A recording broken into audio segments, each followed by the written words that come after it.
Hello everyone, তোমরা সবাই কেমন আছো? কিছুদিন আগে আমার এই নতুন চ্যানেলটি খুলেছি। কয়েকটি ভিডিও পোস্ট করেছি। আমি ফার্স্ট টাইম এই ভিডিওতে ভয়েস ওভার দিচ্ছি।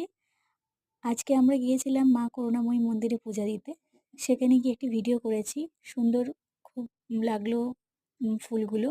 চারিদিকে ফুল হয়ে ফুটে আছে, ভালো লাগছে। মায়ের মন্দিরটাও বেশ সুন্দর লাগছে। আর আমার এই চ্যানেলটিকে প্লিজ তোমরা সবাই সাপোর্ট করো। তোমরা সবাই আশীর্বাদ করো আর আমার পাশে থেকো, কেমন?